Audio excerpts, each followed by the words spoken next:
100 days in an online video as speculation intensifies this morning about who will fill the remaining cabinet positions in his administration. Meantime, brand new CNN ORC poll gives us a snapshot into how Americans are feeling about Trump 2 weeks after the election. One word: divided. You got a narrow majority of Americans, 53%, believing Trump will do a good job as commander-in-chief. Americans are also split on Trump's handling of the presidential transition so far. 46% say they approve, 45% disapprove. Only about a third of Americans have a lot of confidence in Trump's picks for his top appointments. Numbers are about the same when it comes to confidence in Trump's ability to provide leadership. It's really contextually historically low compared to other modern-day presidents before they took office. There's a lot of news about the transition and some crimes around this country. Let's begin our coverage with CNN's Jason Carroll at the new White House Annex outside Trump Tower in New York.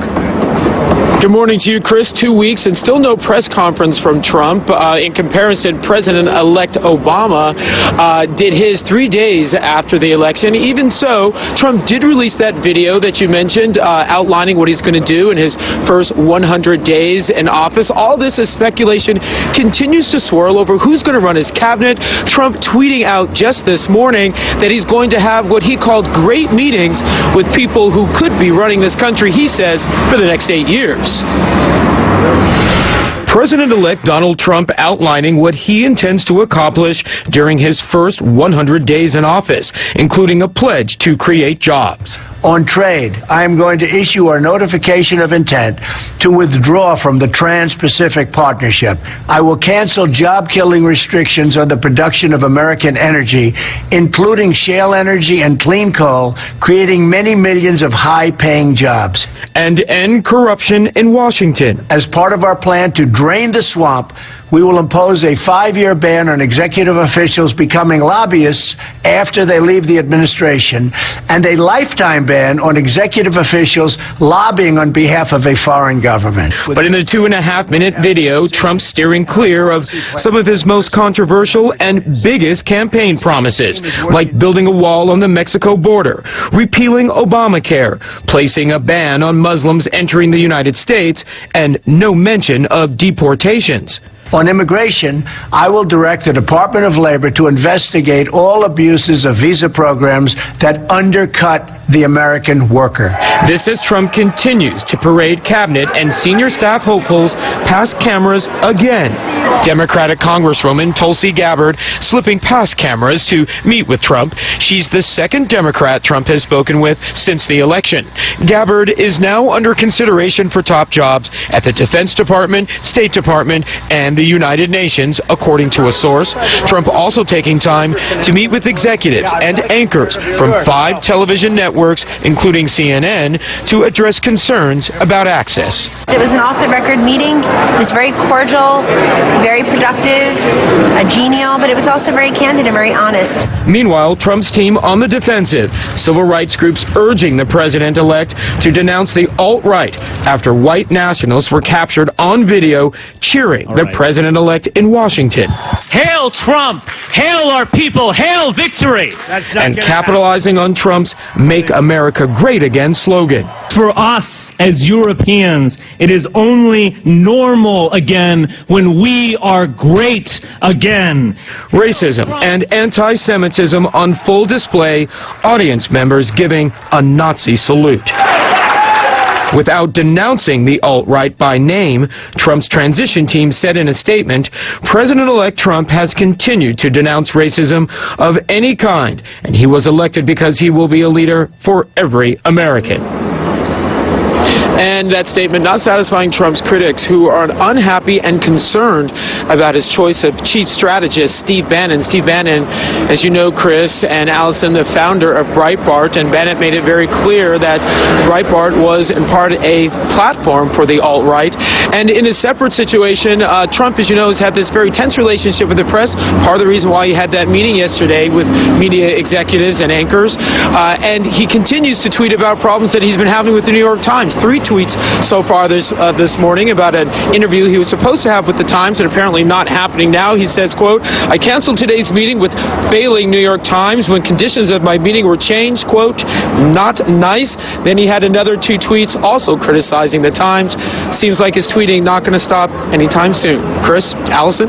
Jason, thank you for all of that. Let's discuss it with our panel. We have Richard Quest, CNN-I business correspondent and host of Quest Means Business, Jackie Kucinich, CNN political analyst and Washington bureau chief for the Daily Beast, and Matt Lewis, CNN political commentator and senior contributor to the Daily Caller. Let's start with what Donald Trump has announced that he wants to do in his first 100 days. Matt, we'll pull this up on the screen for everybody. He says he wants to withdraw from TPP. We knew that from the campaign. Negotiate bilateral trade deals. In terms of energy, slash restrictions on domestic energy production. Regulation, he's going to cut 2 old regulations for every new one created. National security, he has a plan to protect infrastructure from cyber attacks. Immigration, investigate abuses of the visa programs. That's quite different than build a wall or deport 12 million people or even 2 million people. Ethics reforms, he says, 5-year ban on lobbying for top officials. That increases the time right now. And a lifetime ban for top officials lobbying on behalf of foreign governments. You don't hear, again, the wall, the deportation force. You don't hear anything about Obamacare. What do you make of the first 100 days? Well, I think most of these are things he can do on day 1. The other stuff's day 2, right? He gets around to the wall on day 2. Most of these things are things that he could actually basically do via, unilaterally on day 1. And I think most of them are very consistent with what he ran on. These are nationalist, populist policies that would benefit the sort of the working class guy in Michigan or Ohio. That will make him happy. But in terms of the wall and repealing Obamacare and the deportation force, you don't see this as that he's pivoting away from that. You just see that as at a later date. That's day 2. Day 2. He also needs Congress for those things. He also actually needs Congress for the foreign lobbyist, lobbying for a foreign government, because that doesn't really have any heft without Congress making it a law. You can just, they can still do it. Brother Quest, I want your take on this agenda in general, but one of the things that you put out that I was reading about TPP, this was supposed to agglomerate that entire region, about 11 to 14 economies, depending on how you look at it. And if the U.S. pulls out of this, there's this speculation now that China will step in. China is already there. It's got the RCEP, 16 nations. It was China's response to TPP. Now, you've already got the Japanese Prime Minister saying without the US, TPP cannot be renegotiated. Renegotiation is impossible. He described it as meaningless. So if the US pulls out of TPP, it's dead, it's gone, it's over. China is in the perfect position for RCEP, the Regional Economic Cooperation Program or whatever, and that's got 16. And I was in Asia last week. I was in Singapore, Hong Kong, and Malaysia. All areas, particularly obviously Singapore and Malaysia, where governments exerted huge political capital to get TPP through their own parliaments. They are furious. How does this hurt the U.S., by the way, if China gets its RCEP? Geopolitically, it creates a pivot, but not the pivot that President Obama wants. It creates a pivot to make the U.S. less relevant in that part of the world when it comes to trade. The U.S., with its $16 trillion economy, is always going to be of crucial importance. But as you build regional alliances and increase trade, suddenly China is a much bigger player than it was as a result of But in theory, this would have been the case if Hillary Clinton was president, too, because she did say that she was not going to support TPP. She probably would have finagled some sort of But I'm just saying, in theory, if we're looking at the promises. Yeah. Right, but you've got to take it. It's not just TPP. It's the other line he said in this is he will forge bilateral relationships. That's a knee to the groin to the whole multilateral World Trade Organization. These big trade deals. The Europeans can say goodbye to their deal. This is going to be Donald Trump individually picking off individual countries now and saying, we'll do a deal here, we'll do a deal there. This is what you get. This is what we get. Richard, we want to ask you about a tweet that Donald Trump sent out last night. You're already rubbing your head in advance of a migraine because this is about Nigel Farage. I'm not being rude. I'm looking. Oh, you've got the tweet there. We have it. Many people would like to see Nigel Farage represent Great Britain as their ambassador to the United States. He would do a great job! ! Your thoughts? Well, imagine the United Kingdom inviting Jeb Bush, Ted Cruz, Hillary Clinton, and saying, oh, put them all in your cabinet, Mr. Trump. We want you to do that. That's the equivalent of what he's done. But isn't he speaking to the popular mandate that came out of the Brexit vote and that Farage was representative of as somewhat of an analogy to what he believes he pulled off in this election? I'm sure he is, but it's pure, unadulterated mischief-making to send that sort of tweet out. So, and you see this as some type of window into what Trump's disposition will be abroad, that is meddling more than bridge building? I wouldn't say meddling. Mischief-making. And what's the difference? Well, it's a big Just difference. because you pronounce it with that beautiful accent doesn't mean it resonates in our simple American ears. It does sound better. Mischief. Yeah, it didn't sound like that when the nuns used to accuse me of it. I think that's more information than breakfast than we wish. Look, at the end of the day, he's got to build a relationship to Britain. Britain wants him more than he needs them. He then goes and says, your worst enemy is Nigel Farage. Appoint him to Washington. Nigel Farage has said how much he likes Donald Trump and how much he supports him and how much he considers this a victory, you know, on both their behalves. So this is Donald Trump being vintage Donald Trump.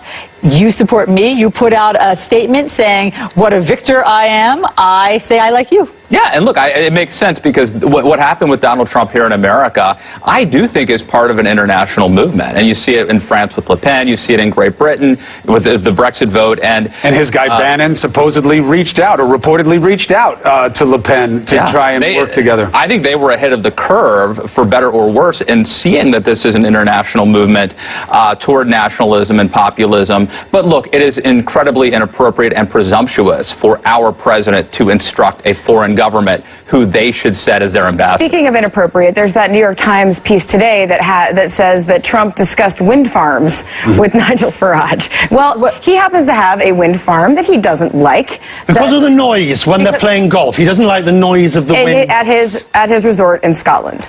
And so what's inappropriate? Because that's something that he was encouraging them to look at. Again, it benefits his business. We're reading about this in the foreign press. Again, something that could potentially affect Donald Trump's businesses, seemingly to mix diplomacy with his business interests. You've always sent the right ambassador. You always send an ambassador that's going to get on well. The US once sent an ambassador to the Court of St. James in London who loved farms where the Queen had sent her horses to be for stud farm in Kentucky because you want to build a relationship. But you do it quietly. You do it diplomatically. You do not go and ask them, would you please send your greatest political rival to be your #1 ambassador? You do if your basic motivating factor is that you reward people who are nice to you.